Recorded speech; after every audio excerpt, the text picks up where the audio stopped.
그러니까 공산 세력은 계속해서 이 대한민국에 못 태어나고 태어나려고 하니까 방해하고 이제 태어나서는 이제 어떻게 되는 겁니까? 여수 반란 사건을 여수 이제 군 반란 사건, 대구 이제 6년대 반란 사건, 그 다음에 북한에서 그 훈련을 시킨 인민유격들이 10여 차례에 걸쳐서 그 난파를 시키고, 그 다음에 그 우리 그 대한민국 사회 각 그 정당이나 국가기관에 심지어 검찰과 경찰에까지 뿌락치를, 국회는 물론이고 뿌락치를 해서 그런 이제 저 활동을 이제 하고, 그래서 우리 정부가 이제 넘어가는 거고, 근데 그런 역할을 하게 되는 거예요. 그래서 그게 안 되니까 마지막 도발이 바로 이제 6.25를 되는 거예요. 이제 무력으로 이거 안 되겠다 이거. 합법 비합법을 다 이게 동원해서 했는데 이거 안 되겠다.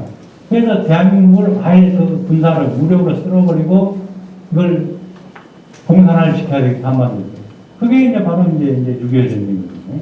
그런데 그 과정에서 다시 말하면 해방 공간에서 그 공산주의 세력을 몸으로 이렇게 맞서서 그걸 저지하고 전위 세력으로서 이렇게 했던 분들이 다 이 남한에서는 강공 우익, 그 반탑하는 강공 우익 세력이었고, 그 다음에 북에서 그 이북에서 공산주의가 싫어서 넘어왔던 반공 인사들이었습니다. 반공 천년의 인사들. 네. 그래서 그분들이 대한민국을 건국하는 데에 주춧돌 역할을 했고, 크게. 그래서 그 주춧돌이 워낙 튼튼했기 때문에 지금 이렇게 여러 가지 우리가 대한민국에 이렇게 어려움을 겪고 있습니다만, 그래도 흔들리지 않고 있는 게 바로 그분들의 역할이 있었지 않느냐.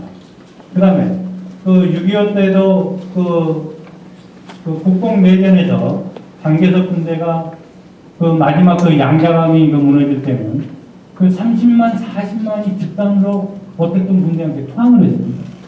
네. 투항을 했는데 6.25 때는 투항이 없었습니다. 네.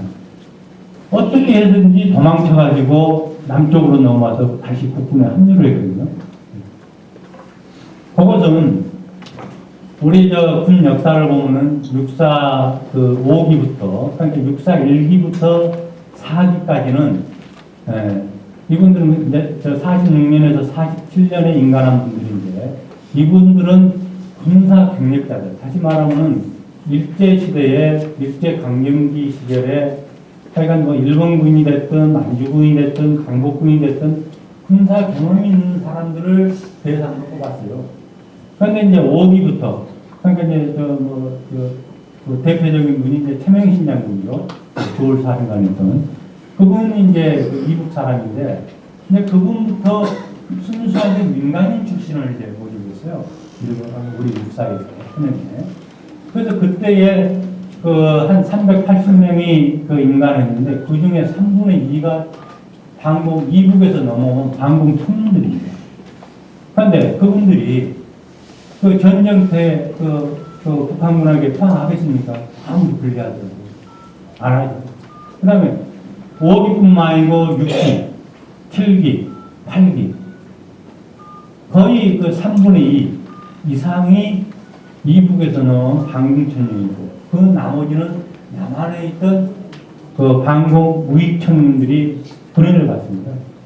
그래서 6.25 때 개전 초기에 얼마나 어려웠습니까? 우리가 저 전투기 하나도 없고 탱크 한 대도 없는 상황에서 화염병으로 던지다가 무너지면 적에가 항구한 게 아니고 흩어져 해가지고 풀뿌리 흩어졌다가 다시 이렇게 모이고, 다시 말하면은 물을 부었을 때 이게 흩어져서 다시 모여서 다시 대항하고, 또 후퇴해서 다시 또 대항하다가 힘이 또 안 되면은 다시 무너지고, 그렇게 해서 낙동강까지 가서 버틴 게 우리 북군이었습니다. 그래서 미군이 이제 올 수 있는 그런 이제 기회를 줬지 않습니까? 그래서 그 우리가 그 방공개혁, 해방 공간에서 공산주의에 해라성서서 싸웠던 그 반탁을 부리지면서 그 대한민국을 이승만 대통령을 박살을 도와서 대한민국을 건국하고, 또 6.25 때는 그 북한의 김일성의 그 공산 그 침략을 받아가지고 그 어려운 여건 하에서 그걸 처음에는 몸으로 이렇게 때우면서 막았던 분들 분들이 바로 우리 우익 반공 그 청년들, 남한의 반공 우익 인사, 그 다음에 북한에서 그 공산주의가 싫어서 먹는 우리 반공 청년들이다. 그런 의미에서 앞으로 이 8.15는 제가 이제 그 45년 8월과 48년 8월 15일인데 그 45년 8월 15일부터 대한민국이 건국되는 8월 15일까지 그건 대한민국이 태어나기까지는 어떻게 보면 지정의 역사입니다. 공산주의가 방해를 했죠. 미 군정도 처음에는 그 대한 정책이 모호해서 거기에 대해서 우호적인 못했죠. 어떻게 보면 적대적인 감정까지 보였죠. 그런 속에서 이승만 대통령이 46년 정읍 발언을 통해서 이거 도저히 안 되겠다. 미소 공의도 희망도 없고 지금 저 북한의 공산 그 김일성 정권은 엄연하게 정부 행사를 하는데 이거 이대로 안 되겠다. 남한들이 넘어갑니다. 그래서 남한만이라도 이렇게 정부를 수립해야 되지 않느냐. 이게 이제 정읍 발언이죠. 그렇게 해서 그게 이제 도화선이 돼서 결국은 굉장히 어려운 문을 무릅쓰고 48년 8월 15일 이제 대한민국이 이제 건국이 됐는데, 그래서 그 내일이 이제 8월 15일인데, 그래서 우리가 45년 8월 15일만 기억할 게 아니고 48년 그러니까 건국 세력뿐만 아니고 그 독립운동 세력뿐만 아니고 45년 8월부터 48년 8월 15일 대한민국을 건국하는 데에 정말 1등 공신 역할을 했던 그분들의 그 건국 세력, 다시 말하면 그 반탁, 반공, 그 우익, 그 인사 이분들에 대해서도 우리가 그 기념을 해야 되지 않는가.